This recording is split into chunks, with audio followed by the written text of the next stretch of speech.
At the core of your being, hidden beneath skin and muscle, stands your most sacred pillar, your spine.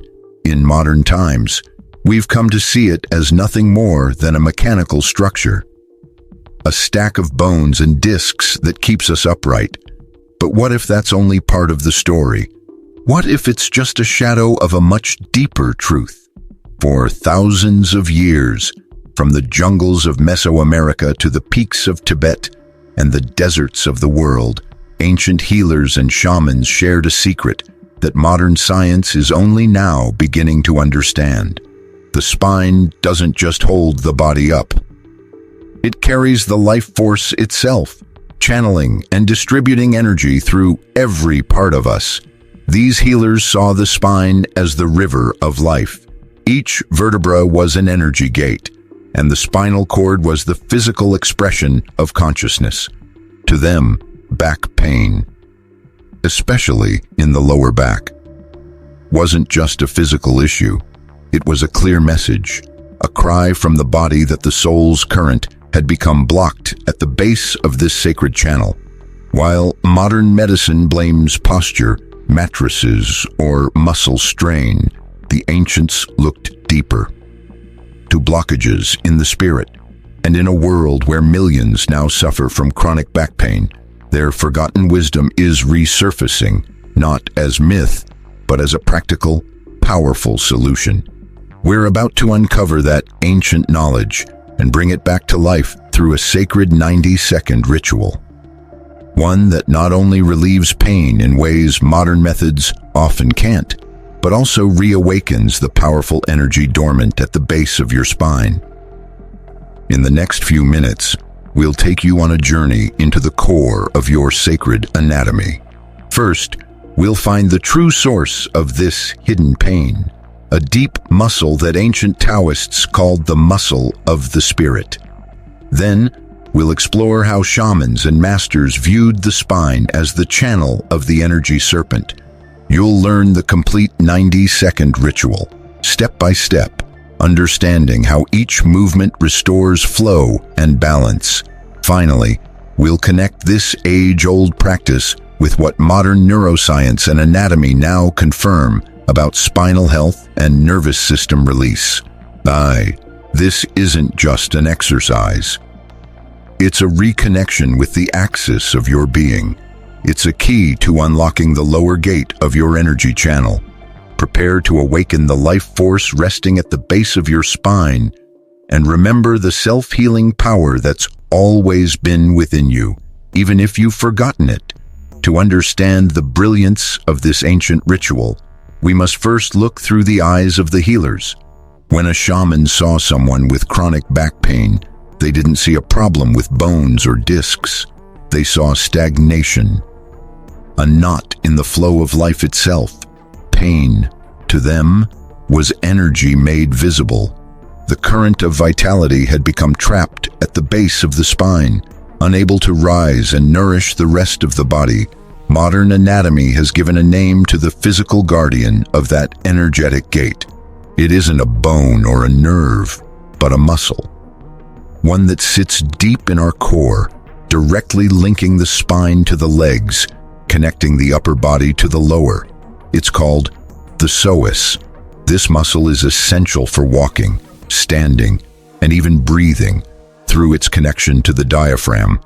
But ancient Taoists understood it more deeply. They called it the muscle of the soul. Why? Because they knew it was the physical bridge between body and spirit. They believed our deepest fears, traumas, and fight-or-flight instincts were stored within its fibers. A tight, shortened psoas reflected a spirit stuck in survival mode. Always alert, always tense. And that's where modern life works against us. We weren't built to sit for 8, 10, or 12 hours a day. The constant seated posture tells our nervous system we're in a defensive state. Over time, the muscle of the spirit shortens, tightening into a state of constant alert, as if always ready to run or fight. Physically, that tightness pulls the lower spine forward, compressing discs and misaligning the pelvis. Energetically, it creates the very blockage the ancients described. The dam that stops life energy from rising. Instead of fueling love and clarity, the energy loops in the lower centers, feeding fear and anxiety. To truly heal the back, we must go deeper. We must free the muscle of the spirit. This wisdom wasn't unique to one culture. It appeared all over the world. Different civilizations described it in different symbols, but all pointed to the same truth. The body is sacred. The spine is the bridge. And healing begins where energy begins to move again. What connects all these ancient traditions is a shared understanding of the spine as the central axis of life and consciousness. In the deep yogic and tantric teachings of India, there's talk of a powerful cosmic energy sleeping at the base of the spine. The very same place where a tight psoas holds tension. This energy is known as Kundalini. It's often described as a fiery serpent, coiled 3.5 times, waiting for the right moment to awaken. When Kundalini rises through the spine's central channel and activates each chakra along the way, it marks the journey toward enlightenment. The sacred union between earthly energy and divine consciousness at the crown of the head. A blockage at the base means that journey can't even begin. Thousands of miles away, the Mayan and Aztec sages of Mesoamerica described a nearly identical concept. They called this life energy vitalis, a sacred force that links humans, nature, and the cosmos. They believed this energy traveled upward through the spine, which they saw as a personal version of the world tree. The axis connecting the underworld, the earth, and the heavens. The famous image of the feathered serpent, Kukulkan or Quetzalcoatl, represents this same idea, the union of the earthly, the serpent, with the heavenly, the feathers. Across these cultures, shamans and healers understood the key to restoring health and harmony. They knew that no matter the illness, physical, emotional, or spiritual, the first step was always the same: free the base. They intuitively understood that when the deep tension of the hips releases and the muscle of the spirit lets go of fear and contraction, the energy begins to flow again. Once that happens, the life force, whether called Kundalini, Vitalis, or something else, rises naturally, filling the body with vitality, clarity, and strength. So the 90-second ritual you're about to learn isn't just a stretch for back pain. That's only the surface. Its true purpose, the sacred secret passed from teacher to student, runs much deeper. It's a fast, powerful way to awaken the serpent energy of the spine and reclaim the flow of life force that's your birthright. Now, it's time to move from theory to practice. From knowing to experiencing, I'll guide you step by step through this sacred 90-second sequence used by healers to free the spine's energy. Perform each movement with intention, not as a mechanical exercise, but as a mindful conversation with your body. Move gently, respecting your limits. Let's begin by releasing the anchor. For the first 30 seconds, kneel comfortably on a mat or soft surface.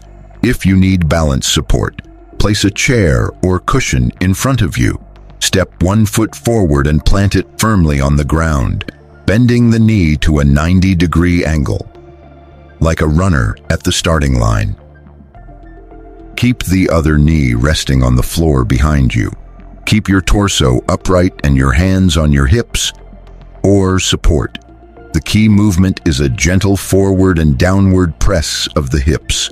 Don't force the stretch. Just allow a soft, deep opening. You'll feel it in the front of the hip of the leg that's behind you. You've reached the home of the psoas, the muscle of the spirit. Hold the pose for 30 seconds. close your eyes. With each slow breath in, count to 4. Imagine warm golden light flowing into that tight area, melting away the tension. With each exhale, release what your body has been holding. After 30 seconds, gently switch sides. Next comes the second phase. Lie on your back with your knees bent and feet flat on the floor, about hip-width apart. Gently press the small of your back into the floor to center yourself. Then, as you inhale, slowly lift your hips toward the sky to form a bridge. Once lifted, squeeze your glutes with awareness. Feel them engage. In our modern, sedentary lifestyle, the glutes weaken and the psoas becomes dominant. By reactivating your glutes, you remind your body what real support feels like. They're the natural protectors of your lower back. Hold the position for 30 seconds. Breathe calmly. Feel the strength, stability, and grounded energy rising from your core. You're awakening the power that supports and protects your spine. For the final phase, slowly lower your hips to the ground, one vertebra at a time, and come into an all-fours position. Hands under shoulders, knees under hips. This movement resets and recharges the energy channel you've just opened. It's known as the cat-cow pose, and we'll repeat it slowly 3 times. As you inhale, round your spine upward, tuck your chin to your chest, and press your palms firmly into the ground. Feel the space between each vertebra widen. Then, as you exhale, reverse the motion. Let your belly drop, lift your gaze and tailbone, and open your chest. With every cycle, imagine the golden energy you freed from your psoas, flowing smoothly upward. See it rise like a glowing serpent from the base of your spine to the crown of your head. You've completed the ritual. What you just did goes far beyond 3 simple movements. It's a powerful act of deep neuromuscular and energetic reset. In just 90 seconds, you've accomplished what hours of massage or days of rest often can't. You went straight to the root of the blockage, the point where physical tension and energetic stagnation meet. Let's break down what just happened. First, in the mindful hip stretch, you sent a signal of safety to your deepest muscle, the psoas, releasing the ancestral tension and fear that kept it tight. That was the opening of the first gate. Second, through the glute bridge, you reawakened your body's natural support system. You reminded your nervous system where true strength and stability come from, reactivating the guardians of your spine that had been silenced by chronic tension.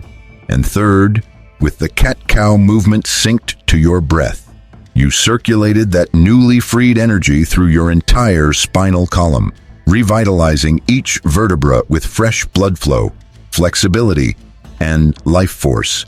This is exactly what ancient healers and shamans aimed for. They had a saying that summed up the essence of their back healing practices. When the back is free, the soul's energy flows again. They weren't just talking about being pain-free. They meant the return of vitality, creativity, clarity, and a deep sense of flow in life. Physical relief was simply the natural outcome of a much deeper energetic realignment. And what those ancient healers expressed in the language of the soul, modern science now confirms through physiology. This 90-second practice decompresses the lower spine, eases pressure on discs and nerves, and strongly activates the parasympathetic nervous system, pulling you out of stress mode and into a state of recovery. Most importantly, it addresses one of the biggest underlying causes of low back pain, the combination of a tight psoas and weak glutes. You're not just treating a symptom. You're restoring your entire system. You're reawakening the natural intelligence your body was designed to operate with. So while this may seem like the end of our session, it's actually the beginning of your own reconnection journey. You've just rediscovered a truth that lies at the heart of every sacred tradition. A truth your body has always known, even if your mind forgot. Your spine is the tree of life that sustains your spirit. Its roots anchor deep into the earth through your pelvis, drawing stability and strength. Its branches, your nerves, reach upward through your skull, seeking the light of awareness. A healthy tree is flexible, strong, and full of life, allowing energy to flow freely from root to crown. A sick tree becomes stiff and fragile, and its energy stagnates. The 90-second ritual is your way of tending this sacred tree, but knowledge alone isn't enough. Only practice makes it real. One ritual can bring temporary relief and a glimpse of how your body is meant to feel, but lasting transformation comes from consistency. The ancient masters taught, and it still holds true today, that you should practice this ritual twice a day, once in the morning to wake your energy and prepare for the day ahead, and once at night to release tension and help your nervous system enter deep rest. So here's my invitation. Try a 7-day experiment. You don't need to take my word for anything. Let your body prove it to you. Spend just 90 seconds each morning and 90 seconds each night doing this sequence. Be both scientist and mystic. Observe without judgment. Notice how your back feels, how your posture shifts, how your energy changes when you wake. Each psoas stretch isn't just about lengthening a muscle. It's about releasing an ancient fear. Each glute activation isn't just physical strength. It's reclaiming your power and grounding. Each spinal movement isn't just flexibility. It's an invitation for the serpent of consciousness to move freely again. And because healing grows when it's shared, use the comments as your personal practice journal. And write how many days you've done the ritual, what changes you've noticed. In your back, your energy, or your mood, your story might inspire someone else to begin their own healing journey. Remember, the power to restore balance and vitality has always been within you.